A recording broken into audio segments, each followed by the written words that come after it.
Salve, salve galera, eu sou o Daniel Neves. Eu sou o Diego Andrade, nós somos do coletivo Bueiro Aberto. É isso aí, o coletivo vem produzindo cinema independente aí já há 6 anos aí, várias produções, mais de 40, são 43 se eu não me engano. 43 filmes. Nos diversos gêneros, né, de documentários, séries, ficções, né, videoclipes, videopoemas, né. E a gente vem fazendo essas produções de forma colaborativa, sempre ali no corre, né, a galera se juntando. O coletivo hoje ele tem uma galera, uma amizade muito grande, né? Então isso facilita com que a gente produza muito conteúdo. E a ideia é vir aqui e fomentar um pouco desse diálogo sobre cinema, sobre audiovisual, sobre produções, né? Falar um pouco dos nossos desafios enquanto produtores de audiovisual e chamar para esse bate-papo, né? Para que vocês, né, tragam também perguntas, questionamentos e dialoguem com a gente. Antes de qualquer coisa, se inscreve aí no canal, aperta o sininho para receber as notificações, né? Todos os filmes que a gente vai falar aqui do coletivo estão aí nesse canal também para vocês poderem conferir aí depois. E no vídeo de hoje a gente vai falar sobre roteiro, né, velho? Como que você pega uma ideia, uma história e leva ela pro papel. Isso é um grande desafio, né? Eu vejo muitas pessoas que eu conheço que têm várias histórias, várias ideias e tem dificuldade, né, de colocar no papel, né? Basicamente as pessoas, o que mais lembra do roteiro, né? Do filme, sai de lá emocionado, o filme, essa história mexeu comigo, essa história e tal. Pouca gente presta atenção nos outros elementos, né, que acompanham a história. Né? Mas fotografia, a direção de arte, o pessoal não olha muito, olha mais a história do filme, né? Exatamente. Eu acho muito interessante que geralmente qualquer pessoa ela vai contar ou a história da vida dela ou algo que aconteceu com ela, ela conta com uma empolgação, né? E ela enfeita a história, e aí tem os pontos de virada e tudo isso. Então as pessoas no cotidiano já são contadores de história, né? Eu acho isso muito louco. Eu sou super esse cara aí, velho. Só vou falar, meu Deus do céu, o negócio aconteceu comigo, bicho, você não faz ideia, meu irmão. Então assim, tá no nosso dia a dia, né? Então as histórias, elas estão por aí, né? Do cara que te encontra, que vai te contar várias coisas, o que aconteceu com ele, na tua família, os causos, né? Na oralidade, na própria cultura popular, a gente tem muitas histórias que estão aí, né? Que não foram ainda usadas, ou muitas que são usadas, né? E reinventadas e recontadas, né?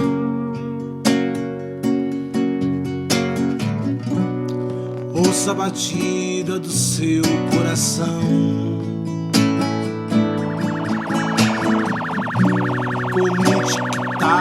E Copom, quer ter Copom?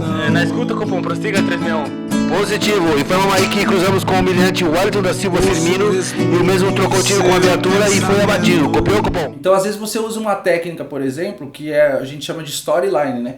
Que é você pegar essa história e tentar contar ela de 3 a 5 linhas. Você leva ela pro papel, primeiro passo. Putz, surgiu que nem eu falei, mano, vou fazer um filme sobre a dedicatória de um livro.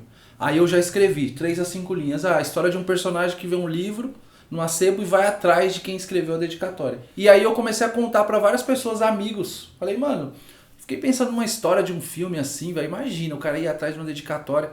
E eu acho muito legal que as pessoas dão um feedback, né? As pessoas falam, pô, interessante. Tem vezes que eu até conto histórias que, como se fosse eu, assim, que vivi, pra testar, assim, olha, sabe? Que sacanagem. Aí eu falo, pô, mano, aconteceu um negócio comigo que eu vi, tal. Aí a pessoa fala, pô, que legal, a pessoa se empolga pela história. Você faz meio que uma experimentação daquela história. Sim. Como que seria aquela história? Sim. E aí, você achou? Ficou legal? Cara, você não faz ideia, porque eu saí, eu fui comprar pão, aí na hora que eu tava caminhando até lá, encontrei fulano de tal, e fulano de tal me falou tal coisa. Então aquele momento é o que vai gerar a surpresa, né? Você não imaginava isso. Sim. E a partir dali, alguma coisa vai acontecer, né? Depois a gente cria o que a gente chama de argumento. Porque o argumento ele te dá uma base, né? Pra você falar, que personagem é esse? Você escreve quais são os seus personagens, qual é a sua trama principal. E aí tem essa estrutura de cinema que são a estrutura dos atos, né? Dos 3 atos. São 3 atos. Tem um livro que é do Robert McKee, que chama Story, né? Nós vamos recomendar aí. É um manual de roteiro muito interessante para ler. Embora ele não criou nada de novo, né? O que ele escreveu, o Aristóteles escreveu na Poética, 2000 anos atrás, né? Quando ele interpreta a tragédia grega. E ele fala que toda a história tem 3 atos, começo, meio e fim. Você apresenta um conflito que o personagem vive, você desenvolve o conflito e depois tem um desfecho. Né? E aí nesse processo você tem o incidente citante, que ele chama, que é o grande fato que vai mudar a vida de um personagem. Então você pegar, por exemplo, o Central do Brasil, um filme nacional muito foda. Acontece o quê? Tem uma mulher lá que ela escreve cartas para as pessoas lá na Central do Brasil. Querido, meu coração é seu. Não importa o que você tenha feito, eu te amo. Eu te amo. Esses anos todos que você vai ficar trancado aí dentro, eu também vou ficar trancada aqui fora te esperando. O que é o grande fato que vai mudar a vida dela, que vai bagunçar um pouco as coisas e vai fazer ela entrar na jornada do herói também, que o Aristóteles vai falar e o Robert McKee? É quando ela encontra o menino, né? E aí o menino vai mudar a vida dela, fazer com que ela vá atrás do pai do menino e enfrentar vários conflitos, né?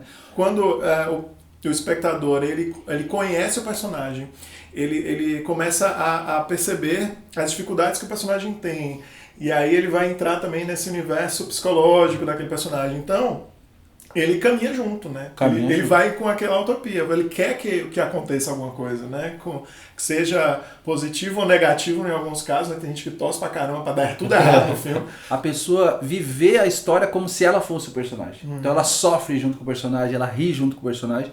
E o segundo ponto é a curiosidade, quando ela fica perguntando o que vai acontecer depois. O personagem, às vezes, ele é meio torto, ele erra, ele cai, ele se ferra. E é assim, a vida das pessoas é assim, na vida a gente sobe e baixo, né? Você se ferra, então... Mas você não pode só se ferrar, né? O grau de empatia também movimenta. Já se escreveram muitos roteiros na história do cinema. Tem coisa escrita. E na história da literatura. Então, provavelmente, e é muito comum que isso aconteça, quando você quer escrever uma história, essa história já foi escrita. Então, por exemplo, um conselho que eu dou para você não cair no clichê e não contar a mesma história é pesquisar. Do que eu quero falar, por exemplo? Eu quero falar sobre o presidiário, eu quero falar sobre uma enfermeira.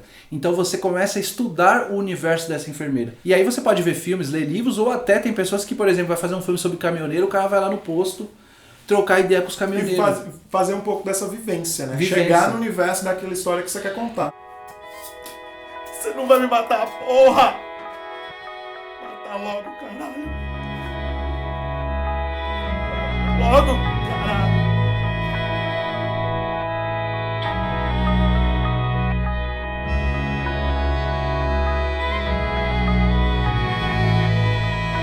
Você se considera louco? Não. Eu mato por um propósito. Você não vai me matar, porra! Tem que haver também uma ruptura nesse processo de criação. Não adianta a gente imaginar que tudo que eu peguei enquanto teoria é aplicável em todas as situações, né? Existe uma maleabilidade, assim, né? Vamos dizer, eu preciso ter também liberdade para criar um conteúdo sem estar me preocupando com tudo isso, né? Mas para você fazer esse desapego, é importante que você saiba essas histórias, né? Que você entenda quais são esses cânones também que trazem a gente para esse universo do roteiro, né? Esses manuais de roteiro que eu citei, o Robert McKee, posso citar também o Doc Comparato, que eu acho que escreveu o roteiro de cinema e televisão, e tem vários outros, tem o Sid Field, né? Sid Field. Que escreveu manual do roteiro. Mas aí, esses manuais, eles te dão uma base, é interessante você ler, mas na hora que você está criando um roteiro, você tem que largar eles, né? É uma coisa que eu acho interessante quando eu vejo meus roteiros, porque eu li muitos desses manuais, inclusive o Aristóteles, né? E depois eu vejo como eu rompo totalmente com os manuais, né? Tem personagens em filmes meus que não estão buscando objetivo nenhum e o desfecho deixa o público ali aberto, né? Você fala, mas pra onde vai? O que tá? Deixa várias pontas soltas na história. Vamos lá, não, o pessoal fala assim, 5 minutos pra você se inscrever aí. Se inscreveu lá. Agora mas 5 minutos não, né? Só um segundinho. Já escreveu? Sininho, apertou o sininho. Apertou o sininho. Aí. Fortalece o cinema independente. Agora volta, agora a partir terminou os vídeos aqui, se você viu esse vídeo primeiro, segue para ver todos os vídeos do Coletivo, todos os filmes do Coletivo. Semana que vem a gente está aqui de volta trazendo mais conteúdo, mais diálogo sobre audiovisual. Espero que vocês tenham gostado do vídeo. Foi o nosso primeiro vídeo, gente. Considera aí, viu? Os cortes tá bonito, mas a gente vai aos poucos, a gente vai organizando melhor a casa aí e trazendo outras pessoas também para poder dialogar aqui com a gente e saber mais sobre cinema. Obrigado.